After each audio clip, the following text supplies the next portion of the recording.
seorang tengah baca buku komik. Saya tengah baca buku majalah komik Bobo Boy. Saya pula baca buku Pusaran Maut topik angin. Saya pula baca buku Ejen Ali. Bukannya cikgu suruh kita masuk satu pertandingan ke yang menghasilkan watak cerita? Nak buat watak apa? Watak Bobo Boy je lah. Tak nak lah, saya tak minat sangat. Bagaimana dengan Ejen Ali? Saya sokong. Assalamualaikum cikgu. Waalaikumsalam. Saya dah tahu dah nak buat watak cerita apa. Cerita apa? Berarti kita buat watak cerita Ejen Ali. Oh, bagus idea tersebut. Okey, jom kita cek gambar Ejen Ali. Ini gambar yang kita telah cari. Rasa-rasa kita nak pilih yang mana ya? Gambar ini ke atau gambar ini? Yang ni je lah cikgu. Yang ni cantik. Okey, jom kita cari bahan-bahan. Jom. Bahan yang akan kami gunakan ialah kotak susu yang telah dibersihkan, polistrin 4x2 kaki, seterusnya hot milk glue dan batang gam, pemotong polistrin, gunting dan double tape.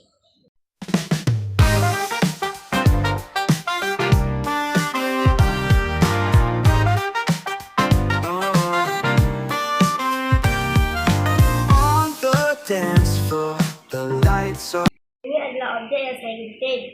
Saya akan lekatkan di kotak susu dan gunting semula.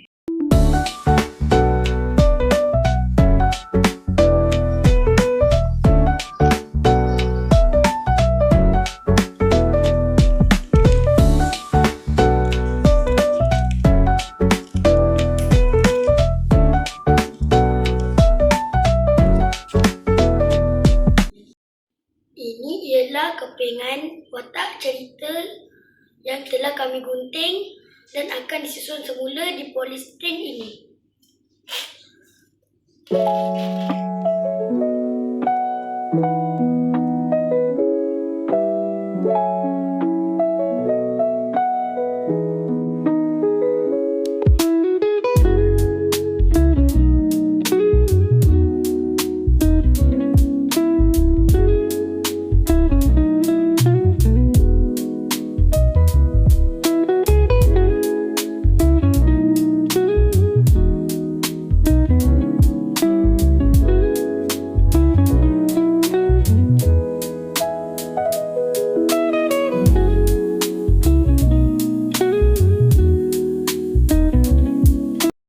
Watak cerita yang telah kami pilih panjangnya ialah 30.5 inci.